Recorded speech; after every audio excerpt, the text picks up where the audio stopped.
Hello, everyone, and welcome to Ticklish Business. I'm Kristen. We do not have Emily with us for the time being. If you listened to our little update that we posted on Patreon, Emily is dealing with the loss of her home due to a fire. She is well, her family is good, but she is taking some much needed time to get that sorted. But we will have a whole host of special guests, and we have a great one with us today to talk about the second movie in our newly untitled theme that I'm just calling Love Month because that doesn't seem controversial anymore. But we're talking about 1949's The Heiress. And I am joined by Marion Davies, biographer, and Livvie de Havilland superfan, Lara Gabrielle. Lara, how are you?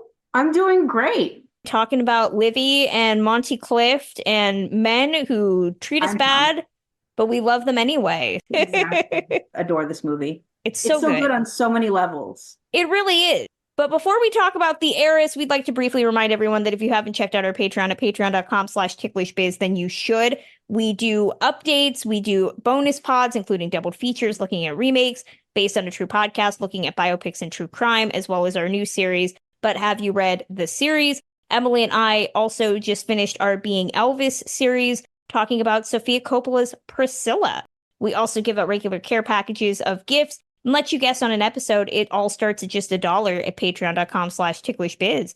And don't forget that Emily and I both have books. Emily has her Livvie de Havilland series. I have my book, But Have You Read the Book? You can order that wherever you get books. And our Redbubble store has some fabulous art, all designed by our former co-host Samantha Richardson, as well as Terrence Hills, featuring your favorite stars in funny designs, including our popular Jean and Judy Makoko mugs. You can find that at ticklishbiz.redbubble.com. Laura, did I never send you a Makoko mug? I never got a Makoko mug, and I am rectifying this. I'm making a note to rectify this after this episode because you, of all people, do need a Makoko mug in your life. Yes. Honestly, the pirate also could have been in the series if we're talking about men who do questionable things, but women feel they can change them. The whole movie is questionable. The whole movie is definitely questionable. But we're talking about The Heiress, based on Henry James's book, Washington Square, directed by William Wyler, starring Olivia de Havilland, Montgomery Clift, Ralph Richardson, and Miriam Hopkins. The film tells the timeless tale of a woman, a wealthy heiress, as the title says, Catherine Sloper, played by Olivia de Havilland, who is plain. And they emphasize this by just giving her bushy eyebrows and not putting makeup on her face. What are you going to do with Olivia de Havilland, honestly? They try really hard to make you think she's grossly unattractive, and it doesn't work for me at all. No, not with Olivia de Havilland. No, not at all. But she is a woman over 25 who is unmarried, and as the film shows us, that is a fate worse than death. Her aunt, played by Miriam Hopkins, really wants her to get married, and at a party, Catherine catches the eye of Morris Townsend, played by Montgomery Clift, who is interested in her. But the question is why? Does it have something to do with her money? Maybe, maybe not. Her dad, played by Ralph Richardson, certainly thinks so. And the rest of the movie is a timeless tale of girl gets told dude is definitely a fortune hunter, and girl thinks, maybe I can change him. And also, if I can add to that a little bit, it's the tale of a girl who feels unloved by her family, and feels like her family thinks that she has nothing to offer. It's really powerful in that way, in the way that Olivia de Havilland and Ralph Richardson and all the rest of the cast show that, play to that theme of the story is really remarkable. Definitely. And that's the thing that I've seen this movie several times. I know you've seen this movie several times. I joke about she is presented as this spinster who's unattractive and sits at home, doesn't want to do anything. We talked about The Long Hot Summer in the last episode. I see Catherine Sloper in a lot of ways similar to Clara in that film, in that Catherine is a woman that, yes, maybe isn't gifted with being a glamazon, but she has talents. She's kind. She's empathetic. She's funny. She's funny. Like at the party when Aunt Penniman says, "Oh, do you think he's looking down on us right now?" And she says, "That depends on where he is." She has a conversational style with people she trusts. and people she cares about. She can talk to them. She's also good at embroidery, which apparently is not a talent, but I would say it is as somebody who cannot embroider at all. Those are all talents. It's just what society determines has value and what the upper class believes makes you valuable as a woman.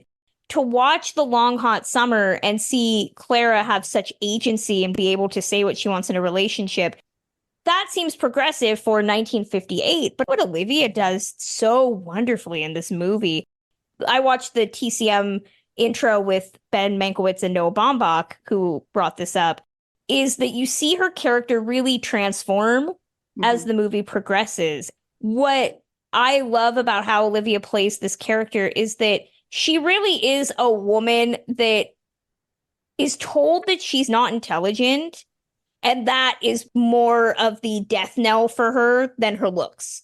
It's the fact that she can't keep conversation. It's the fact that she's not flighty and able to be funny in public, like with a big group of people. And that really is something that I was just like, that's her problem. That's what you think is terrible, is that she's just not good at small talk.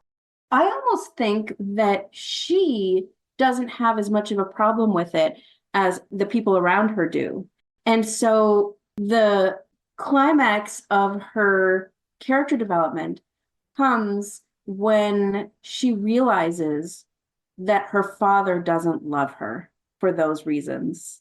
It's got a real Rebecca vibe to it. And to give people context, we loved adaptations in the 1940s. The 1940s are really this grand era of cinematic adaptations. Every book was getting adapted if they could pull it off. By the time this comes around, you have the style of what an adaptation is supposed to look like. And I even watched the trailer for this. And the trailer doesn't tell you anything about the movie. It's literally asking the question, what makes a great movie? And it says the actors, and then it shows you the actors. And then it says the director, and it talks about William Wyler. And it says the story, and then it talks about the source material by Henry James. And that's what makes The Heiress. They're not even telling you what the movie is about. It's got actors that you like, a director that you love, and a source that you've probably read. I would think that probably at this point in time, 1949, most people, at least most people who would go see The Heiress, had read Washington Square. It's a classic. Yeah. So showing Washington Square, people know what the story is. And then they can get a feel of how it's going to be played out with all these great actors. Henry James, I don't know off the top of my head how many adaptations of Henry James's books we had at this time. I'm assuming a couple. I can't think off the top of my head. Turn of the Screw, I'm sure. The Innocents wouldn't be for another couple of years. But I go back to Rebecca because Rebecca is really the story of this woman that is being constantly compared to another woman who has died. Yeah. That is similar to The Heiress in that Catherine is constantly being compared to her mother who has died.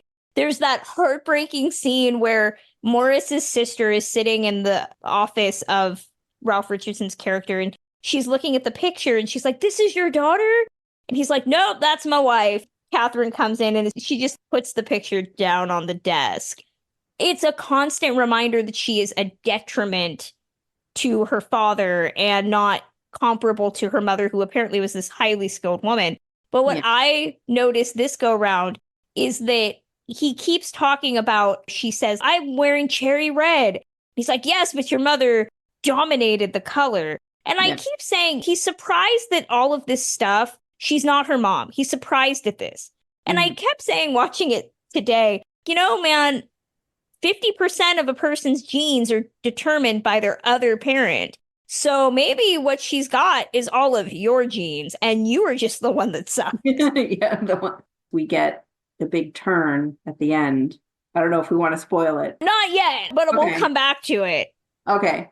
Ralph Richardson is really good in this. I've seen a couple things with him in them, but I know that he was old school British actor coming into this American film, especially with Montgomery Clift, who was such a proponent of the method by this point. I know at the intro, Ben Mank was talking about how you always watch Ralph Richardson. He's always doing some little bit of business to distract the audience from the other actors. And Olivia talked about that. Olivia de Havilland. Oh, she did? Review. Yeah, she did. She said it really bugged her. It really bothered her because She talked about him having a glove and always slapping his glove against his hand. She just said it was so annoying. Like, why are you doing this? There's no reason for you to be doing this. No, and it's totally true. I was noticing how often he would pick something up or cross the room. I was like, you can stand still for something. I know that Wyler was really a fan of the novel and wanted to make this. And it's what makes the movie so enduring is that it feels so contemporary.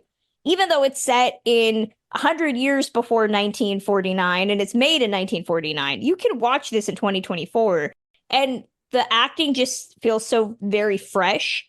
I'm kind of surprised PBS has not remade this recently. They did a Broadway version a couple years ago with Jessica Chastain, which begs the question. I want to ask this right off the bat, Laura, but if they remade this today, would you want that? My whole attitude toward remakes is if something is based on a source material. The Heiress, the movie, was based on the source material, The Heiress, the play, right? Which, of course, then was based on Washington Square. I feel like if they wanted to remake The Heiress, the play, that's totally valid and legitimate. Just because somebody does something really well doesn't mean that it should be off limits for anybody else. But if they were to remake the movie, The Heiress, that's off limits because that's been done. You can't replicate that. It was of its time in a certain time and place with a certain director, a certain actor. You can't replicate that experience. But the play, you can, because it's written, it can be interpreted better. I definitely don't have an antipathy towards a remake in the sense of adapting the play. And honestly, I feel like this is something I could not help myself from saying. I feel like there's a remake just waiting to burst out of this starring Jessica Chastain and Jacob Elordi or something because the casting just really lends itself to a good heavy-hitting A-list actor and the hottest young actor you can think of right now. It lends itself to that. So Hollywood's welcome to take that idea if they would like to do that. Of the play, but it makes it more difficult because now we have this movie. We have this movie that has entered into our culture to a certain extent, and it would be difficult to sincerely adapt the play without influence from the movie. But, you know, somebody could do it. Somebody could do it. Somebody could do it. We're getting a Jimmy Stewart biopic. Oh, God. Somebody felt they could do that. But I want to talk more about the acting because it's so funny. I encourage everybody to watch the trailer because I love that this movie says what makes the Heiress great, and they say the actors, and it's Livia and Ralph Richardson and Monty Clift, and they talk about fresh off of this. They all have these accomplishments, and it's just like, and also don't forget the young hot star Vanessa Brown, who plays Mariah, and Mona Freeman, who plays the sister that's getting married in that one scene. They are trying so hard to say that they're also cultivating young talent. Yeah. And no disrespect to the girl playing Mariah, at least, because she does a lot with a little. But I thought it was really funny that the movie felt the need to stretch beyond the three big names. I wonder if they were trying to build Paramount stars. Oh, that's a possibility, yeah. And they just didn't. I mean, no disrespect to Mona Freeman and Vanessa Brown, but I could not tell you anything that I've seen either of them in beyond this. I was like, Mona Freeman, the girl in that one scene, she has like 2 scenes with somebody. Wouldn't exactly call that a star-making performance. But Olivia in this movie is so freaking good. She won her second Oscar for her performance here. I don't know if you can tell me this, Laura, but to look at her output in the 40s, she was doing a lot of films starting in 1940, post Gone with the Wind. She was just in a bunch of different things, comedies, westerns, dramas. It's pretty chronic until about 1943. And then she did a couple movies in 46. She did The Snake Pit in 48. And then she didn't make another movie until The Heiress. And she wouldn't make another movie for, I think, 3 years after this movie came out. When she came back for My Cousin Rachel. I'm sure there's a known reason for why she had those gaps, but I don't know them right now. So I'm assuming you can Yeah. tell me as our Yeah, Livvie I can tell expert. you. I can tell you a couple things. After Gone with the Wind, after she was nominated and lost to Hattie McDaniel, which of course was a very momentous win, she realized that Warner Brothers was misusing her. Although she had this contract, right? She had this contract and she was being put in all these movies that she really didn't like, and she kept being put on suspension and this time being tacked on to the end of her contract because that's the way studios worked back then.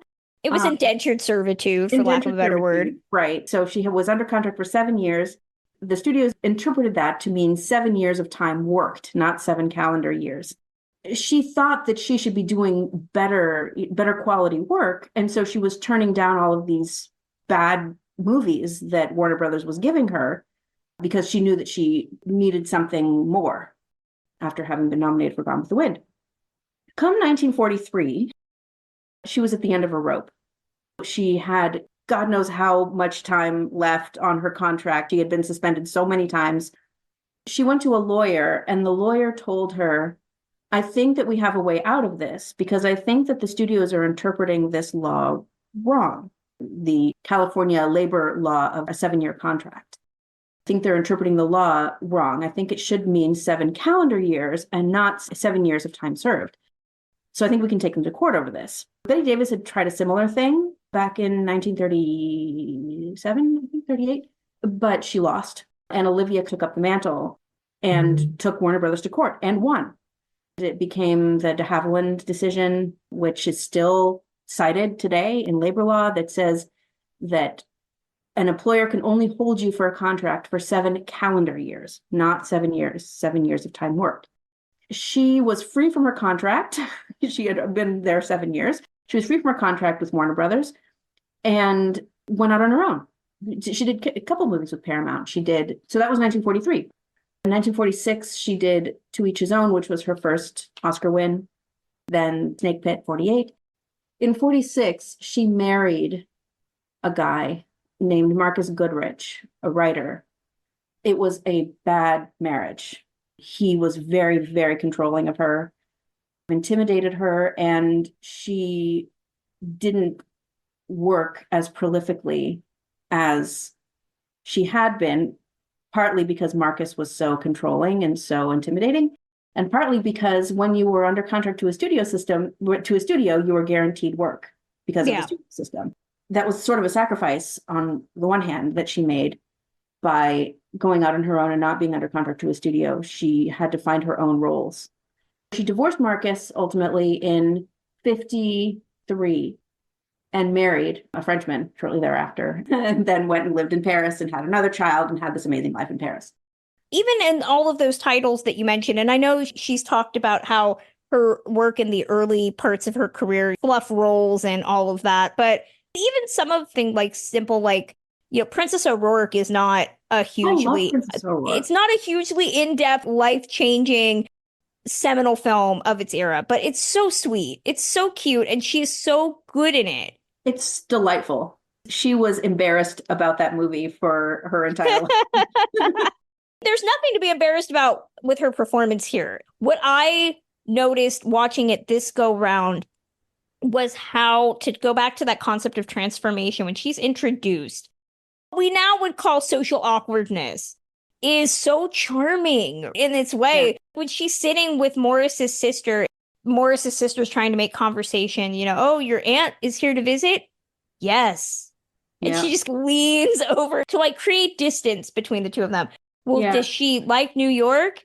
Yes. The way that her body responds to these things, it's almost like a visceral cringe that she's trying to hold in. Very charming in how she presents it. But her facial expressions in this movie are, bar none, some of the best physical comedy that you will get. The guy that she's dancing with in the first party scene goes to get a drink, and Lavinia, her aunt, comes and says, oh, you make him find you, and she drags her away, and she sees the guy's clearly abandoned her for someone else. The look on her face of just like horror mixed with, dude, really, is just amazing. And it's why when she finally meets Morris, there is that charm and that cuteness between the two of them because she has no clue how to handle somebody actually showing interest, let alone sexual interest in her. She reverts back to being not necessarily a little girl, but a woman that just does not know what's going on.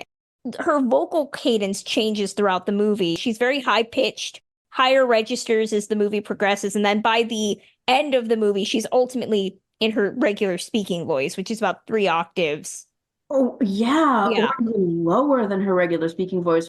The way she uses everything at her disposal, she uses her voice, she uses her eyes, her eyebrows. If you look at the position of her eyebrows, Those brows are epic. at the beginning of the movie and the position of her eyebrows at the end of the movie, she uses everything she has to communicate this character. My compliments to our costume and hair and makeup department, because this might be an anathema to say on air, but I have not seen Now Voyager.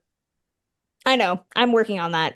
We all have our blind spots. We all have our blind spots, but Now Voyager is, I always get the vibe, is somewhat similar in that Bette Davis is also playing this terminally unattractive character that gets a glow up. At least in this film, the Edith Head gowns and the Wally Westmore makeup and the hair, all of that also creates this armor for her character. Mm-hmm. A lot of dark colors.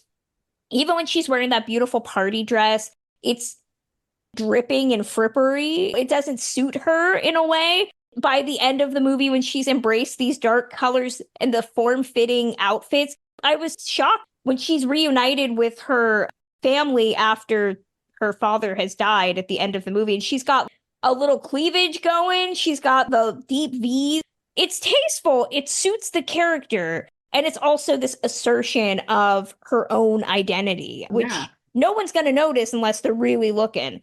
After her father died, there was something in her that was liberated. Definitely. Yeah. Mm-hmm. We have to talk, too, about Montgomery Clift.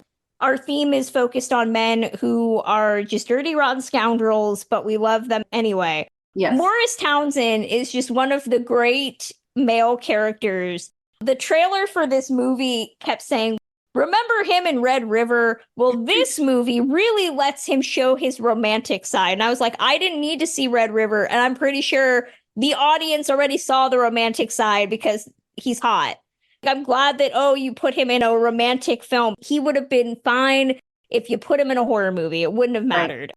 But this was only Montgomery Clift's 3rd film. He had done The Search in 1948 and the eponymous Red River after that. And then he did this, and then he would just go on to the career that he had. This is not just your typical soft boy role. Morris has to be a certain type of guy. And that introduction between him and Catherine in the movie is so skillfully done. I don't know, Laura, if you know whether the two liked each other, had a camaraderie, but the way that he introduces himself, he doesn't come on too strong. He presents himself as a similar social outcast who is kind of shy, but he makes his intentions known just right off the bat, being like, you and I are going to dance all night and I don't really care. And she gets that great little callback to being abandoned when she ends up dancing with somebody else and he's just kind of standing there with his cups in his hands. Their dynamic, we spend over an hour in the movie before there's even a kiss between the two of them. It's hot. It is hot, no matter how you slice it, because he brings in so much energy of whatever stripe you want that who wouldn't, men or women, would not be seduced by that. You touched a little bit on the relationship between them. Their on-screen chemistry is great. It's fantastic. You would not be able to tell at all that off-screen Olivia got upset with him because he was the proponent of this new fangled acting style that she found really self-serving. She got irritated with, you can tell that the filming was not a terribly fun time for Olivia. She was irritated by Ralph Richardson. She was irritated by Montgomery Clift. She was also at this point having a difficult time with her husband, so that might have affected some of her views of that. Montgomery Clift would do take after take, wanting to do it a different way. Meanwhile, he was kind of holding up production, and Olivia, being sort of the consummate pro, was like, what is your deal? You know, she was kind of bewildered by him. But on screen, you could never tell. You can't tell at all. And that's the frustrating part of this movie. And it's something the script doesn't get enough credit for, is that there is, I don't know if I'm just naive, I always feel there is genuine ambiguity for Morris's actions. You could interpret them either way up until, and I might even say after the grand turn, which is that they're going to elope. She says to him, well, my dad's going to disinherit me. And even if he doesn't, I'm not going to take any money from him because it's about love, boo. He decides to not show up.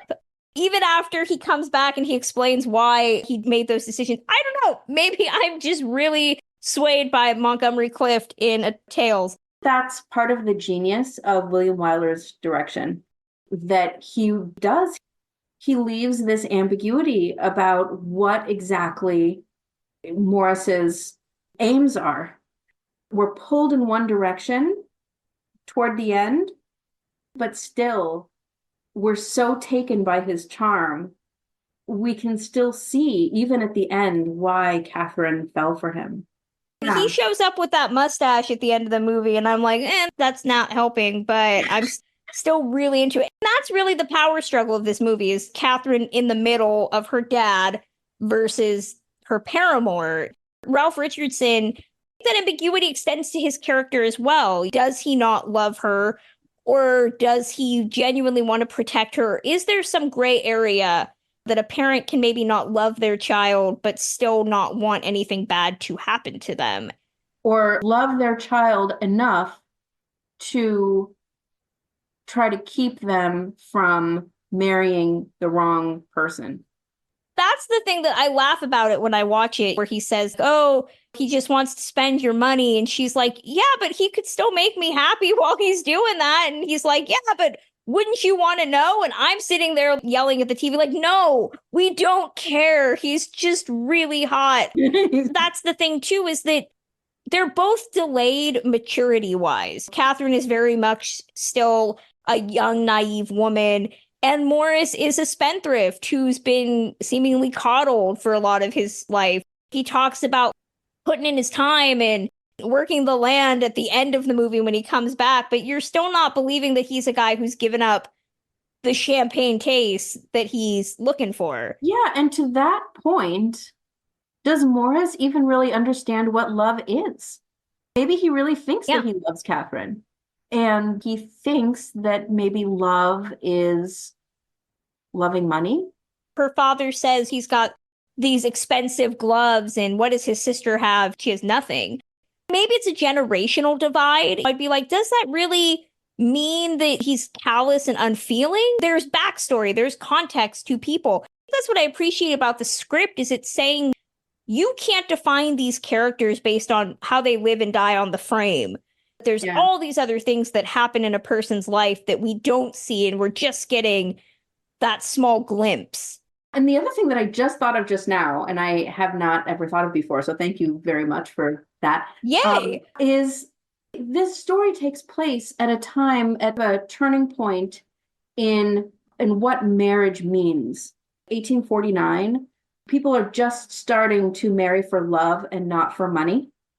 So maybe Morris represents this older society that did marry for money and not necessarily for love. And then Catherine represents this newer, more romantic society.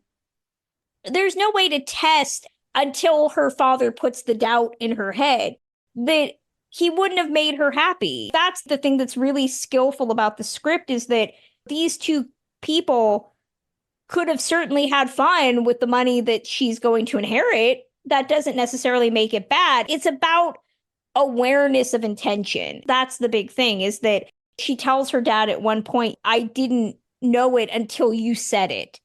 That's really what the script is getting at, is that nobody thinks their partner is cheating until someone else tells them. Maybe that's what's going on. And then that's all a person can think about sometimes is they're looking for the signs to validate that belief. And that's really the whole point of this. So when Morris comes back in this third act, he goes into the house and the audience has already kind of had that issue where he's left her, he's come back home, and you think maybe this will be the time. Maybe he'll show proof to the audience that he has changed. And he just starts looking around in the living room and he tells Miriam Hopkins' character, I'm home. And you're just like, nope, nope, that's not the response. And the audience can choose to interpret that as like he feels a sense of belonging with Catherine and they're going to make this work. But the way the script and William Wyler's direction, there's only one way to interpret that. From there, much like Mariah, we've all just had to bolt the door and be like, nope, can't go back, can't go back. There are a couple of things at the end when Morris comes to the door, but we don't see him. We only see Catherine's face. And I wrote about this actually once for my blog about how we see her over the span of 7 seconds go through all the emotions in her face. Tenderness, anger, surprise that he's there, nostalgia. There's just so much in her face in that one very, very short scene. The cinematography by Leo Tover is just on another level. There's so much great face acting in this movie, and that's a great scene too. Even just some of the sequences of, just to emphasize how beautiful Montgomery Clift was at this point in his career, the way the camera just shows his face when he's in the rain in the middle part of the movie, when him and Catherine are talking about eloping, just the way the light hits Montgomery Clift's face, you're just like, damn, that is a beautiful, beautiful man. I know that Montgomery Clift has this tragic backstory to him, this mien that really, how things ended really colors how things started with him. But to watch this film, even knowing what I know about quote unquote the longest suicide in history, I don't care because he has such vibrancy in so many of his roles up until his car accident. And even after, the kinetic energy is still there. It's just, you can see things change. I can only imagine that had to be difficult to have such a fantastic look to him and be praised for that as one of the most good-looking men in history. And then to have that taken away. I can only imagine what that says. If we're talking about this movie being about how society values people, hell, how does Montgomery Clift get valued in a society that looked at beauty and is cited as one of the most beautiful men ever, and then have that last act to his career that he had? It's just makes your brain go in different directions. It's unimaginable. I'm thinking of a similar situation with Carole Lombard. I mean, when Carole Lombard had her car crash at the beginning of her career, and she thought, because she had been, bathing beauty and touted as this glamour girl, and then to have all these scars on her face, she thought that her career was over. And it also extends in some ways to Olivia de Havilland. I did some math, and she's 33 when she made this movie. I think when she did My Cousin Rachel, she was close to 40, if not at 40. We joke now about how roles change for women over 35. Olivia de Havilland really did experience that in some ways with some of her films into the late 40s, early 50s, because Catherine is an undeterminate age. We're led to believe that she is older. And even in something like My Cousin Rachel, where she is flipping gorgeous, just gorgeous in that movie, the audience is never meant to forget the age gap there. Yeah. That always irks me as somebody who is in their 30s. We all wish we could look like Olivia de Havilland at any point in our life. At any point. Any point in time. Olivia de Havilland at 104. I wish I could look like. Right? Oh my God. Yeah, she was still fantastic and gorgeous. This got her second Oscar. I think her last. Do you think 2 Oscars is enough? Do I think 2 Oscars is enough? Well, I guess it depends on the person and their history. She should have won for The Snake Pit. That was a tough year, but The Snake Pit was just an absolutely tour de force performance. Ingrid Bergman won 3. Katharine Hepburn, of course, won 4. It all depends on who else, I guess, is in the categories with you. It's all luck, which movies get made in which years. Yeah. What always I'm surprised by is Montgomery Clift was also nominated 4 times, never won, was not nominated for this movie.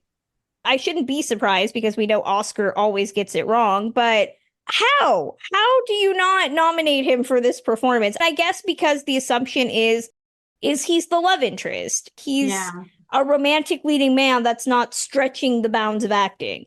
Who won that year? I'm looking right now. We're going to figure this out because I am just questioning all of the life choices right now. So, Best Actor in a Supporting Role. So, Ralph Richardson was nominated in Supporting. Okay. I don't know necessarily if Monty would be in Supporting as well. That could very well be it. Yeah. If that was the case, your other nominees that year were Arthur Kennedy for Champion, James Whitmore for Battleground, John Ireland for All the King's Men, and the winner was Dean Jagger for 12 O'Clock High. Okay. That's a choice.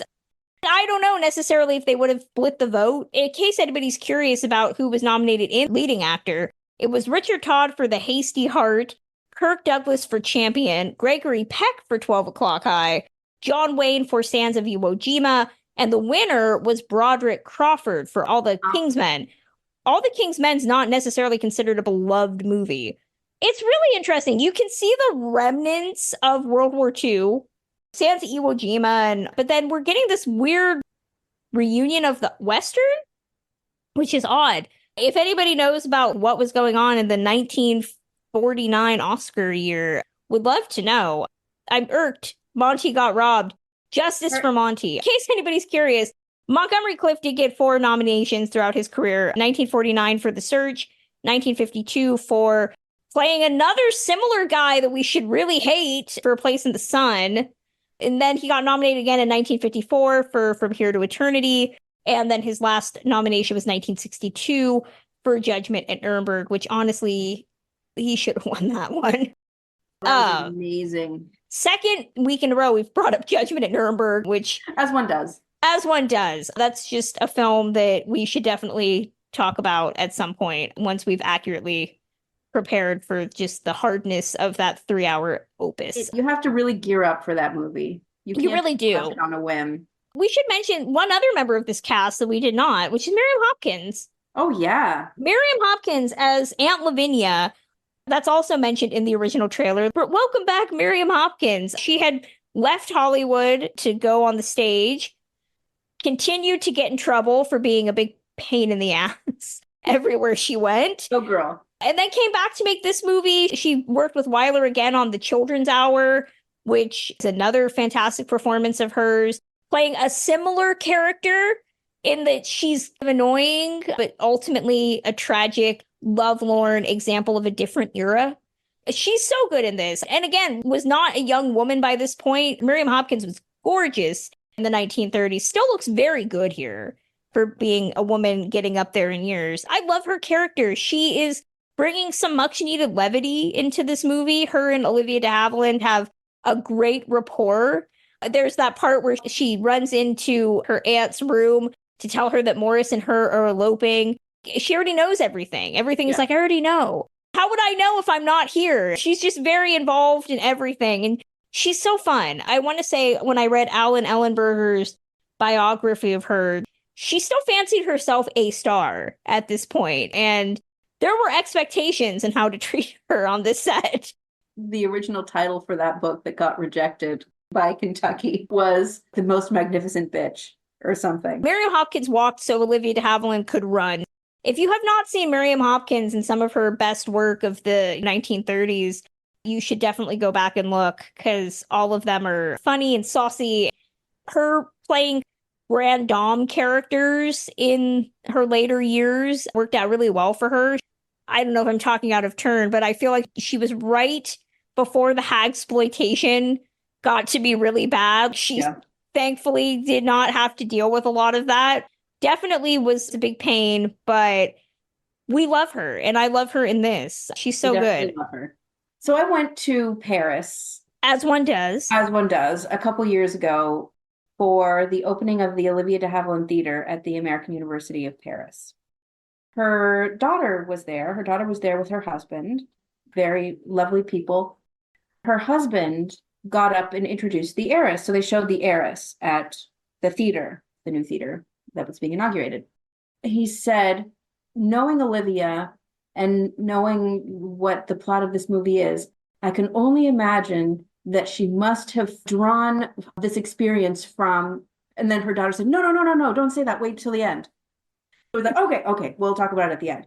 So we watched the movie, and then he came back up and he said, Olivia had a really tough time as a teenager when she essentially was kicked out of the house by her stepfather. Her stepfather had caught her in, she wasn't supposed to be in the school play. She was doing it anyway, and the stepfather said, you can either quit the play or leave the house forever.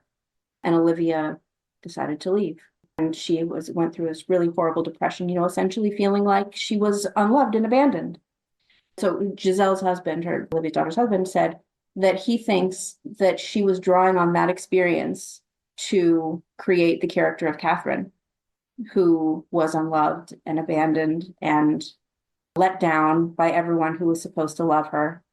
When he said that, I was like, that's kind of amazing. It's kind of an amazing analysis. It really is. And I know the method gets its bad rep, deserved and undeserved, but so much of acting is drawing on personal experience, whether intentionally or not. So I could see why she would get frustrated at Clift for having to inhabit the character, which she's possibly tapping into her own backstory in that way. It's what makes the movie so heartbreaking, because it is presented as this love story, this unrequited or tragic romance.